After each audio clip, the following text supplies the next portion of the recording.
You're listening to a DM podcast.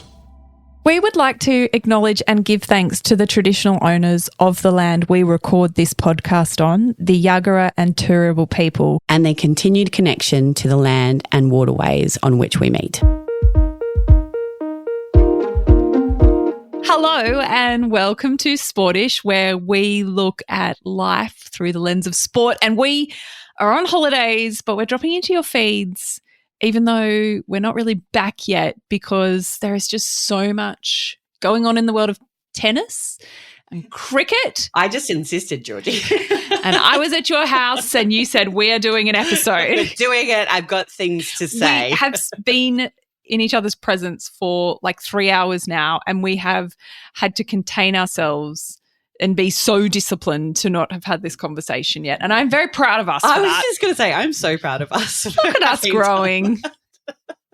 Normally it's like texting on the phone, or talking and being like, I just want to talk to you about this. We're just going to go right into it, is with the tennis, Yes. because my God, the tennis, as always, has delivered so much incredible sport. Obviously. And obviously so much controversy. Yes.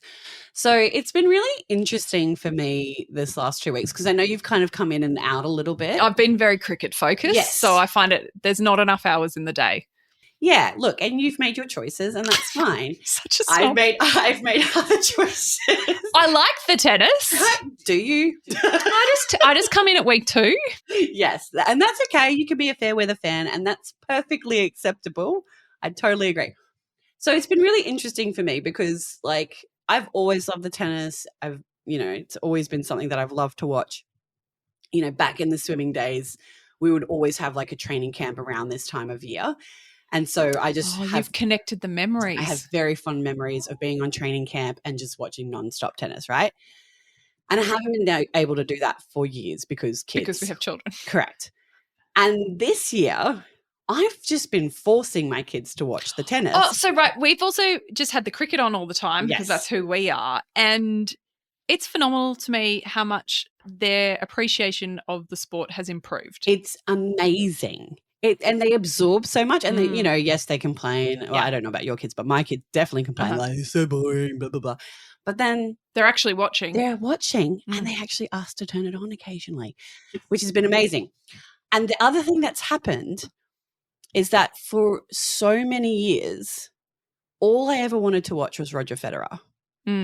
It was hard when he Novak left. Djokovic or Rafael Nadal. So you've had to find new main characters. But that's what's so fascinating to me is that I would have missed – well, I did. I must have missed so many great matches that I didn't watch because they weren't Novak and they weren't Roger. And so really you didn't watch any other tennis? No. Oh, see, I did. Yes, well, you're a better person than I. I'm like, just give me the main event because that's what I had to get It's to. centre court or nothing. Rod Laver Arena or nothing. Whereas I'm out on Margaret I want Court. Serena. I want Ash Barty. Don't give me any of this Gail Monfils. He's amazing, right? I think they're the best thing that's come out of week 1. Right? Easily. So for people who don't know, Gael Monfils is a French tennis player. He's 38 years old. He made it to the 4th round, which was amazing. He had to retire because I think he got tired, which I get it. Yeah. Fair enough. We're all tired. But the coolest thing about him is probably his wife, as usual. Yes. So her name is Alina Svitolina, and she is also a professional tennis player. Yeah. She's just made it through to the quarterfinals. Did she get through? Her first quarterfinals, she beat the number 4 seed. Like, these are elite athletes. They're playing hours and hours on court. And they're 2 are veterans. Usually, you finish your match, there's lots of warm downs, blah, blah, blah. But he'll be at her match post his match and she'll be at his, it's just beautiful. And I saw a picture. It sounds like the 80s. I saw a reel. Little snap. I saw a reel of him. He's in his tennis gear. He's finished his game. He's then walked in to meet her in the tunnel or whatever they call it under, all the stands and everything. He's carried her bag for her. Bless. That's love. I love them so much. They're amazing. But yes, you're right. I think they have been the best thing to come out of week 1. Because so I can tell you that as someone who was just dipping in and out of the tennis in week 1, I was pretty unimpressed with the fan behaviour. Ooh, which one? Well, just the general amount of booing I didn't. Oh, no. Didn't rate. It depends on who you're talking about. Well, so I just think I think some boos are appropriate, Georgie. Sure. I'm okay with a level of... There's a time and a place. Yeah, but when it's like the persistent noise the crowd is making throughout a match, I have an issue. I entirely agree with that. There have been some moments where people are calling out just as someone's about to serve. And I don't care who you are. Don't be a jerk. Don't be a dick. Like, honestly, we don't have time for that. That's not what these people are here to do. We're enjoying them playing. Appreciate their skill and ability. Like, you've come to watch someone play. That also means you have to watch who they play against. Correct. And tennis is a game where you're not allowed to jeer or carry on during the service point. Totally agree. The service point? During the serve is probably the better way to describe it. Yeah, and even during the point, like... I mean, you get excited, though. Like, you do get excited. Like, oh. But there are some moments where it's highly inappropriate. Yeah. I have a question for you, Georgie. I'm ready. There's probably been 2 major controversies in the very first week of the tennis. Mm-hmm. The first that I would like to take you to... You would like to table as our first point? Correct. Okay. Danielle Collins. Mm-hmm. She became... the person I think Australians love to hate in the first week of the tennis. Mm-hmm. So if you have been living under a rock and you have not... Which is fine. That's totally fine. It's fine. So Danielle Collins, she's an American. She's, again, a tour veteran. She's been on the tour for years. She was playing Australian Destiny Aeva. Yes. She is beautiful because she's Samoan, Australian. She doesn't just wear one style. Oh, God, outfit. I love this. She has full-on retro. It's the best. Yes. So she's like sought out all of these different outfits from people and players that she really admires. Yeah, I think that's just brilliant. So fun and so interesting, so different. It's like we love personality. And she's a great player. Great player, super young, still coming through. She's got a great future ahead of her. She's an Australian. Mm-hmm. So, of course, the Australian crowd are going to be going for the Australian. Yeah. Danielle Collins seemed to take issue with that. Okay. And like, I'll admit, I did not see the entire game. Mm-hmm. So I don't know if there was some inner goings on that I didn't see that the crowd must have really annoyed her for some reason. Yeah. But at the end of the match, when she had pretty decisively beaten Destiny, she behaved in a way that I just thought was so rude. Really? Yes. I do not think it's rude. The way she was like, oh, yeah, I won. Yeah, what do you think about that? And then she signaled that kiss her ass. To the crowd. Yeah. Yeah, because the crowd gave it. And you know what? They got it back. I think if you're a crowd that's going to dish it out like that. So what did they do, though, other than cheering for the Australian? Booed endlessly for Danielle Collins. In the game against Destiny? Yes. Really? Yes. Really? That was my read of it. Yeah, she was responding to her being totally booed throughout the match. Because for me, she only got booed in the match after that match. Oh, no, I think she got booed. I'm going to have to look into that. We'll have to go back to the tape. Yes. But she absolutely got mercilessly booed in the match after. No, that was her responding. She sort of decided as the match was going that she could play it one of two ways. She could either be totally demoralized by the fact that she's playing a crowd favorite who everybody wants to win and everyone's rooting for, and she could take that on and just drown in it. Or she could turn around and go, guess what, you guys? You're paying my bills. Thank you very much. I'm going to win the game. Yes, because that was the next thing. I'm like, Georgie, did you hear the post-match interview? I did. I kind of loved it. Did you? Yeah. Oh. My brain is exploding right now. Okay, Who are you, Georgie? But if Nick Kyrgios was doing this. Oh, no, I would say the same thing about him. But I have said the same thing about him. I just think if Nick Kyrgios does it and everyone goes, oh, that's Nick Kyrgios, you know, he's really he's a rebel in the sport and he's really changing it up. And Danielle does it and we all that behavior's not appropriate. No, I mean, I entirely disagree. I've said the same thing about Bernard Tomic and I've said the same thing about Nick Kyrgios. I thought it was so, I'm all for personality. Give me your personality. Give me your thoughts. Tell me interesting things. Absolutely. Don't be the same. Destiny is a perfect example. Go wear interesting outfits. I'm so obsessed with her outfit choices. Amazing. She literally was like, you guys are paying my bills. But they are. But as an athlete, right? I thought, I may as well go and get the bigger paycheck. Like, I'm sorry. What? But how is that a role model? Like, how is that someone you want your child to look up to, Georgie? But we're sitting in a stadium where players are being actively booed because they just happen to be playing. Well, see, I don't think that happened.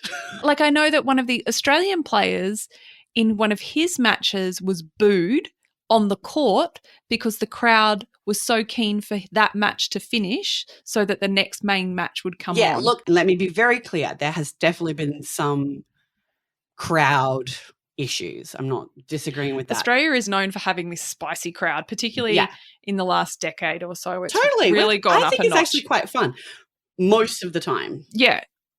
So why can't the players give it back? Georgie, I have, in terms of banter, I'm all about banter. But so to me, she just sounded like a twat. No, but if you see the footage of her, she looks really good-natured about it. She's having fun. Really? Yeah. She was like, hey, guys, kiss my butt. I just hit a winner. Because they're booing her for everything she's doing. I entirely disagree. I cannot believe how much I disagree with you. I'm shocked. The first thing she did when she won was like, how about it, blah, blah, blah, rather than going over to her competitor and respectfully. But they all wave to the crowd as they walk over to the net. There's definitely. I disagree. I entirely disagree. I thought she was a complete twat. I think she's, giving it back to tennis in a way that maybe we're a bit uncomfortable seeing women do that. I wholeheartedly approved her being booed in her next match. Oh! This is another kind of banter thing. Mm-hmm. So Tony Jones, yes, who is a Channel 9 sports journalist, yep, he's had some controversies in the past. Well, he called Danielle Collins a brat. I don't necessarily disagree with that. However, he had a live cross during the news on Friday night. Behind him was a huge amount of Serbian fans, which are, of course, going for Novak Djokovic. He started going, Novak is overrated. Novak, kick him out. Novak, he sucks, kind of thing. Yeah. And Novak Djokovic took offense to that, understandably. Fair. And he then went on to not participate in a Channel 9 interview post-match, which is very unusual. Yeah. And he wanted to make it clear that it was because of this incident with Tony Jones and nothing to do with Jim Courier, who we all love. We love. But yeah, so Novak refused to do this. It became a controversy. He posted on social media why. It was because of Tony Jones. Yeah. And then Tony Jones, I feel like, did a really lame apology. Oh, okay. Did you not think? I think it's an attempt at humour that fell terribly, and it doesn't wash in any way you look at it. Yeah. He thought he was bantering not with Novak but with the supporters who he's had a lot of interactions with, he says. Oh, see, I didn't get that. I'm always aware that people make mistakes and it's live TV would be a tightrope. But I couldn't even imagine pretending to say that. I would never go, yeah, Novak, overrated. In the scope of apologies, it was a very extensive apology. He'd already done it 48 hours prior in person, which I think is really important. Very good. He immediately did it. But what he did was public, so I can understand Novak saying, I would like this to be in the public domain. That's fair. I thought the apology fell short. Because it had caveats in it. Correct. Yeah. It was I'm so sorry if he felt offended by it. I'm sorry if there were felt aspects, offended by it. No, I don't think, I don't know. I think I did appreciate that he immediately reached out to the team. Yeah, I think that's... If that's accurate, great. That's been widely reported now. I like that Jim Courier pointed out that he actually isn't on the court as a representative of Channel 9. He's on the court as a representative of Tennis Australia. Yeah. So he was really concerned that Novak didn't know that, and he knew that Novak wasn't speaking to him. It was to do with what was going on. Channel 9, yeah. Those on-court interviews are a Tennis Australia function that gets picked up in the broadcast.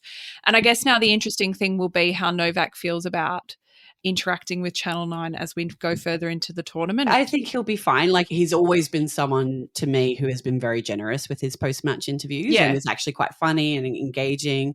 They would be so hard to do after hours on the court.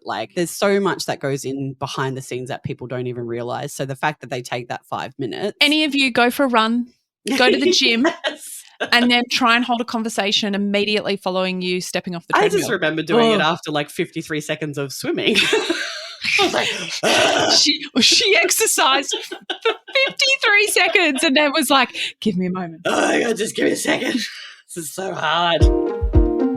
What is it, Lib, about the tennis that you love so deeply? Because you're clearly very passionate about it. I love it, Georgie. If you could see Libby's eyes. They're rolling back in my head. She's like, for me, there is no other sport. And please, like, come at us. Tell us. Please show me the information. But for me, there is no other sport in the world. And, obviously there's doubles, but there are two people on a stage performing in front of a crowd for hours on end. So that actually hit me last night when I was watching a match, and I just was stunned at this idea that we are just watching two people, and so much Isn't it cool, though? So much of everything they're doing is on display. Yes, everything. You're watching their face, you're watching their interactions with their coaches, the crowd, like it's so exposing. Yes, for an athlete, so vulnerable. Which just what a joy. But you can see in matches where people have come out and they're like tight and anxious, and you can see the nerves, and then you see them finally kind of find a rhythm or a groove, or you can see them get confidence like point by point. All the alternative happens and they're like flying, and then all of a sudden something happens and it's like a momentum shift. Like it's such a mental game. It is such, like, obviously it's physical and the physicality of, not just the men's game, but the women's game now. Arina Sabalenka is just like off the charts incredible. I love watching her play. But like to see that mental battle that athletes are going through, not just against the competitor that they're up against, but with themselves, it's fascinating. And to have it so critiqued. Yes. Like every point is critiqued. The thoughts are being analysed by, three people in the box that we're listening to on the broadcast, but there'll also be a radio broadcast. There'll also be international broadcasts. Yeah. There are so many people. Post-match press conferences on the court after. Not to mention all of us couch warriors sitting there critiquing everything from what they're wearing what a drop shot. To the, outstanding backhand. Incredible slice. Like we could do it. But, we're critiquing all of it. And you're so exposed. It is a real display of mental fitness. The other thing that I find kind of fascinating, because obviously, like, just comparing it to something like swimming, because everything comes back there. I can't believe you went there. But like, at the World Championships, it's the top 8 in the world. But you could have the number one player playing a wild card who might be bloody 830th in the world, but they're here at the highest level of their sport. Be honest. How does that make you feel? Terrible. Why? This makes me sound like an idiot. I think it could make you just sound like an elite athlete. Continue. There is ridiculous money in tennis, obviously. Like every parent jokes about how they're going to get their kids into tennis or golf. Like play tennis or golf. Yeah, I played softball. Less money than any sport in Australia. No pathways. Like, why did you choose this one? Of all the things you could have chosen. But it's true, right? Like, it's a constant joke. But, like, literally, I was watching Riley Opelka from America, who's just coming back from injury. He's had, like, a pretty injury-riddled career. He's, like, 100-something, 90th in the world right now. And he's won millions of dollars in prize money. And you know his name. And I know his name, Georgie. You even know what kit he wears. Yep. Who I'm his pretty sure sponsor it's Nike, maybe, or something else. But do you know what I mean? Like, he's 6'7". Like, I know all of these things about him. He's had a wrist injury.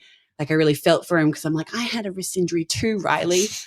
But like, hard relate, Riley. Hard relate. Totally the same person. That's the only thing that bugs me about tennis is how much money, like, numpty in the world is. But not just the money, the recognition. I can see how that gets under your skin. That, yeah. Like, yes. Who is the number 8 freestyle swimmer in Australia? I wouldn't know. No.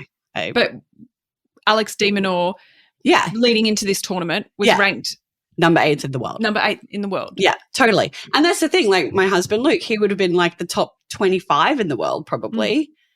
No one knows him. He never even made the Australian team. I would have been like number 2 million top swimmer if we had rankings. Just saying. That's pretty good, Georgie. I know, actually. I'm pretty impressed. I was quite fast on the old freestyle. Even without your tumble turns. Shut up about the tumble turn. Just you couldn't help yourself. But honestly, like other than the rankings, other than my ranking thing, I think tennis is like one of the best sports in the world to watch in terms of a psychological game. And it is like psychological warfare. It is. Maybe cycling goes there. And it's even cooler now that the coaching team can be on the court. I know. And they can have those chats. Oh, I know. I've been watching that. And interesting to me, so some of the coaching teams are sitting right down on court level, but then some are sitting in the box still. Why? Well, I think probably maybe they're not used to it, or they're, maybe they're too interfering. Maybe it's too interfering. But I live for Novak and Andy Murray. Oh. I live. I just want them to win. Because of Andy Murray. Oh, I know. I think it's fascinating and so intelligent. It makes me like Novak even more that you go out and then you go and select one of your greatest competitors to be your coach. The best. Clever. Best ever. Before we leave, I'd like to talk about the summer of cricket that we've had in Australia. It's been wild. I know you don't really want to know, but I'm going to tell you anyway. No, I would love to know. Highlights of the cricket for me have included such things as... There was something good that happened, I heard. Well, the Boxing Day test, the men's test was... We won.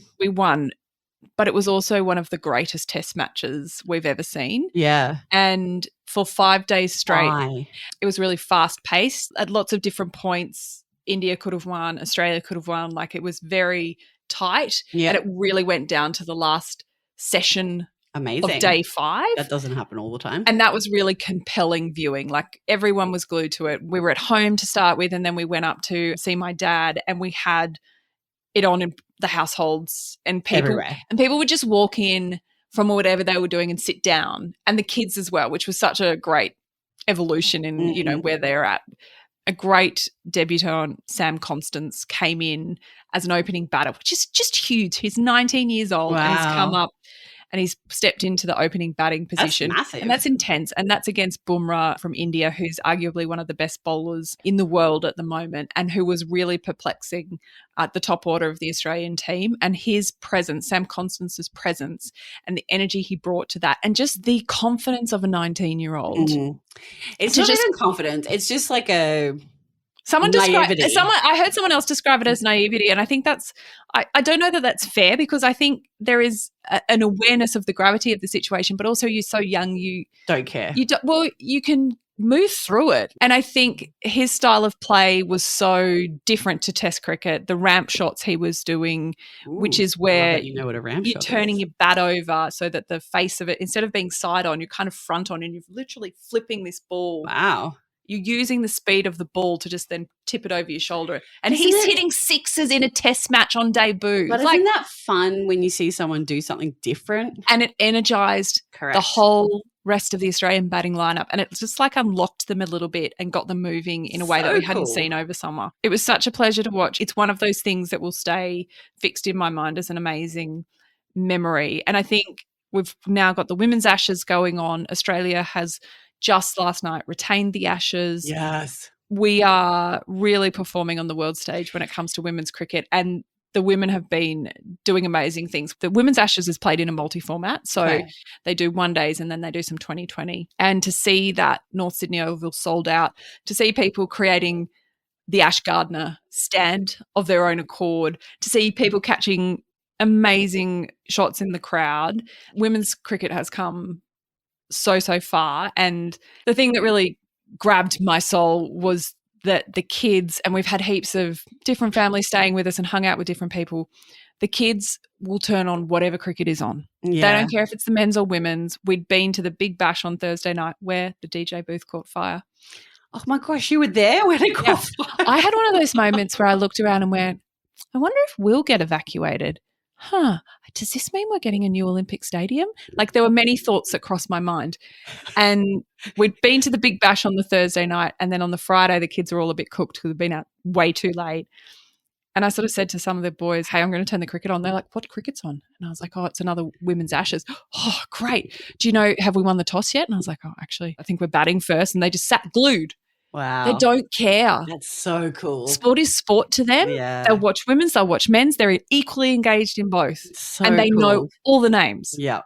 That's amazing. It's just, things are changing and it's slow in lots of respects, but it's really quick at these. You can really see the shift that's happened. For those kids coming up through sport now, they perceive it as important as one another. It was brilliant. Oh. Well, that makes me almost excited to watch. Almost. She could almost watch it I can almost imagine myself watching something. And yet she won't. So close. Not quite there. Almost. Should we round it out there? Thanks for listening. A little shout out to Alex Demonor. Go Alex. Go Aussie. Cheer, cheer, cheer. Keep going. I mean, don't boo. Don't boo. Don't be that guy. Don't be that girl. Don't be a dick. I mean, it's a good lesson to live by. Right. Don't be a dick. Right. Yeah. I think we can all take something from that. We can all learn something, I guess. Thoughts across our mind. Don't be a dick. Don't be a dick. Come on. But thank you so much for listening. We will have a summer episode next week. We'll get those kids off to school and then wow. Oh, you just wait. You won't know us. It'll be all sorts of fun. We are ready.